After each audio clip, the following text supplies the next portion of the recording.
a South Asian Canadian channel. और कायर मोदी सरकार जान ले, झुकेंगे नहीं, लड़ेंगे और जीतेंगे। आज फिर आगाज होगा एक गांधीवादी सत्याग्रह का। आज फिर आगाज होगा एक नई क्रांति का कायर मोदी सरकार के खिलाफ। आज फिर आगाज होगा एक नए बलबले का प्रजातंत्र को रोंदने वाली भाजपा के खिलाफ। आज फिर आगाज होगा साहस और संयम का संविधान का दमन करने वाली ताकतों के खिलाफ। आज फिर आगाज होगा निडर और बेखौफ होगा गुलामी की पहचान बनी मोदी सरकार की दमनकारी नीतियों के खिलाफ। आज फिर गांधीवादी रणघोष होगा। कायर मोदी सरकार सत्य की आवाज के खिलाफ डर गई है। मोदी सरकार और उसके पिट्ठू इलेक्शन मैनेजमेंट डिपार्टमेंट ईडी ने सत्य को ललकारा है। सत्य को आवरण की जरूरत नहीं, न उसे दबाया जा सकता, न झुकाया जा सकता। केंद्रीय दिल्ली में कायर मोदी सरकार ने पुलिस के हजारों नाके लगाकर, हजारों पुलिस के जवान लगाकर केंद्रीय दिल्ली को छावनी में तब्दील करके अघोषित आपातकाल लगाकर यह बात साबित कर दी है कि कांग्रेस के सत्याग्रह को श्री राहुल गांधी और भारतीय राष्ट्रीय कांग्रेस के इस सत्याग्रह से मोदी सरकार की चूलें हिल गई हैं। श्री राहुल गांधी के नेतृत्व में शांति प्रिय व गांधीवादी तरीके से सत्याग्रह की मार्च तो निकलेगी ही। न इसे अंग्रेज दबा पाए, न हमें अंग्रेज दबा पाए, और न अंग्रेजों के उस समय के मुखबिर और आज की सत्ता के हुक्मरान दबा पाएंगे। हम दृढ़ता से शांति प्रिय और गांधीवादी तरीके से बीजेपी के इलेक्शन मैनेजमेंट डिपार्टमेंट ईडी तक श्री राहुल गांधी के नेतृत्व में पैदल मार्च करके जाएंगे। उनकी झूठ की अदालत में सत्य की बिसात पर आधारित हर सवाल का जवाब देंगे। यही हमारा संकल्प है और यही गांधी का रास्ता। भारतीय राष्ट्रीय कांग्रेस को झुकाने के लिए, हमारे नेतृत्व को झुकाने के लिए 8 साल से मोदी सरकार ने एड़ी चोटी का जोर लगा रखा है।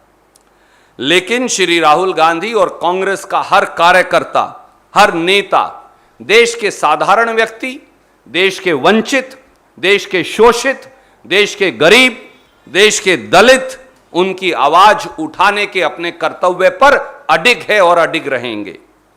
हम लोकतंत्र के सिपाही हैं और संविधान के रखवाले हैं। मैं फिर दोहराता हूं, हम लोकतंत्र के सिपाही हैं और संविधान के रखवाले हैं। हम ना डरेंगे, ना दबेंगे, ना झुकेंगे, केवल चलते जाएंगे जब तक जीत हासिल ना हो जाए और हर भाजपाई हथकंडे को विफल कर दम लेंगे। भारतीय राष्ट्रीय कांग्रेस 136 साल से इस देश के हर व्यक्ति की आवाज है। हम उस गांधी के वंशज हैं जिन्होंने निहत्थे रहकर देश की जनता की ताकत के बल पर तानाशाही ताकत को, अंग्रेज की ताकत को हिंदुस्तान छोड़कर भाग जाने को विवश कर दिया था। हम उस पंडित नेहरू की वैचारिक सोच हैं जिन्होंने देश की आजादी के आंदोलन में 10 साल कारावास में बिताए और राष्ट्र निर्माण का संकल्प पूरा करके दिखाया। हम उस सरदार पटेल के उत्तराधिकारी हैं जिन्होंने आजाद भारत को पंडित नेहरू के साथ कंधे से कंधा मिलाकर एक सूत्र में पिरोया। हम उस मौलाना अब्दुल कलाम आजाद और डॉक्टर राजेंद्र प्रसाद की सोच हैं जिन्होंने जिन्ना के विभाजनकारी एजेंडे को सिरे से खारिज कर दिया। हम उन माफी वीरों के अनुयायी नहीं जो आज सत्ता के सिंहासन पर बैठे हैं, जो कारागार की दीवारों पर अंग्रेजों से माफीनामा लिखकर आए थे। मोदी सरकार ने भूल कर ली है। नेशनल हेरल्ड अखबार जिसके सहारे मोदी जी आप कांग्रेस के नेतृत्व को झुकाना चाहते हैं, डराना चाहते हैं। यह उसी भारत के स्वतंत्रता संग्राम की साल 1937 में स्थापित पहचान है और आवाज भी। जब आज के हुक्मरान, जब दिल्ली के सिंहासन पर आज बैठे हुक्मरान अंग्रेज की मुखबरी कर रहे थे, तब कांग्रेस के लोग इस देश की मिट्टी को अपने खून और पसीने से सींच रहे थे। उन स्वतंत्रता सेनानियों की आवाज है नेशनल हेराल्ड, इसे दबाया नहीं जा सकता। मोदी जी जब नेशनल हेराल्ड अखबार और 1937 में बनी नेशनल हेराल्ड अखबार की कंपनी एसोसिएटेड जर्नल्स लिमिटेड पर कर्ज का गंभीर संकट आया और समाचार पत्र को चलाने वाले, कठोर परिश्रम करने वाले आप जैसे पत्रकारों की तनख्वाह नहीं दी जा सकी, उनका वेतन नहीं मिल रहा था, तो साल 2002 से 2011 के बीच 10 साल में भारतीय राष्ट्रीय कांग्रेस ने 90 करोड़ रुपए की राशि 10 साल में उस नेशनल हेराल्ड अखबार को दी। क्या पत्रकारों की तनख्वाह देना अपराध हो सकता है?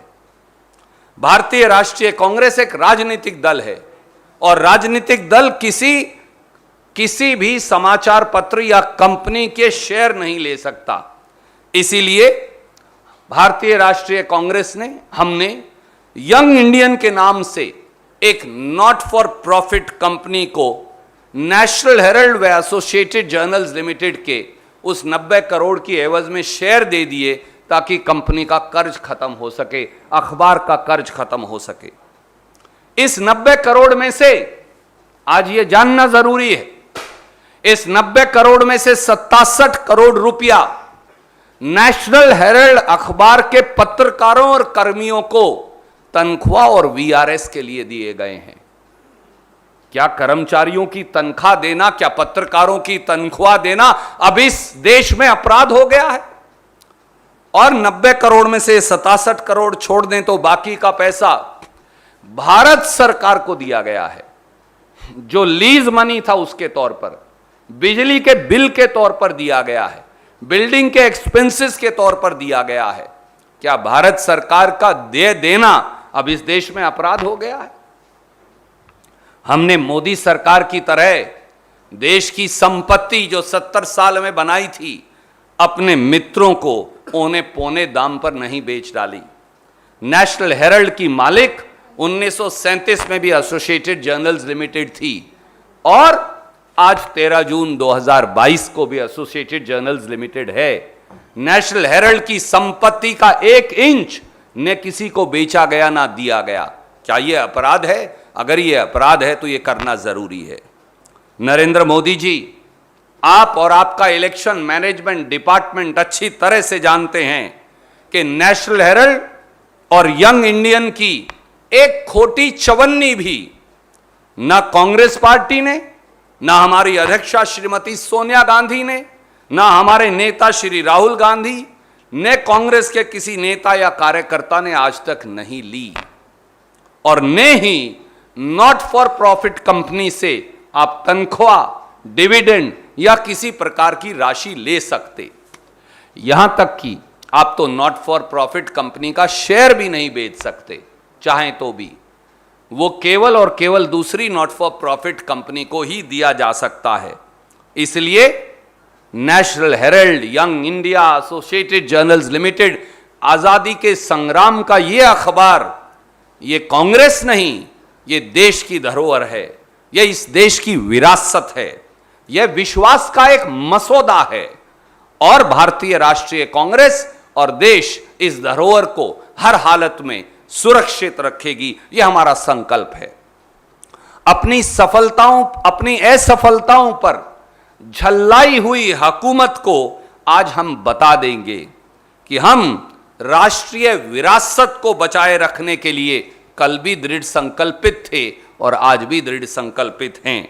हम अडिग हैं, आज भी अडिग हैं और कल भी रहेंगे। हम आज भी निडर हैं, कल भी रहेंगे। आपके ये झूठे मुकदमे और जो बंदर घुड़कियां हैं, इनसे कोई डरने वाला नहीं। मोदी जी, आप चाहे जितना तिल मिला लें, आप चाहे जितने मुकदमे चला लें, हम कांग्रेस के करोड़ों कार्यकर्ता जनता की आवाज को उठाते रहेंगे जिसका दर्द आपको है। हम महंगाई और बेरोजगारी के खिलाफ आवाज बुलंद करते रहेंगे जो तकलीफ आपको है। हम देश की 70 साल की संपत्ति को बेचने की लूट के खिलाफ बुलंद आवाज बने रहेंगे जिसकी आपको तकलीफ है। हम व्यापक भ्रष्टाचार जो आपने फैला रखा है, और जब देश के प्रधानमंत्री ही एक कंपनियों के एजेंट के तौर पर कभी फ्रांस और कभी श्रीलंका में वो अपनी बात रखेंगे कंपनियों के एजेंट के तौर पर, इसके खिलाफ हम आवाज उठाते रहेंगे जिस पर हम अडिग हैं। हम आपको बार बार एक्सपोज करेंगे। हम मध्यम वर्ग व गरीब की आवाज बने रहेंगे। यही कांग्रेस है और यही हमारा धर्म है और हम ये निभाएंगे। A South Asian Canadian channel.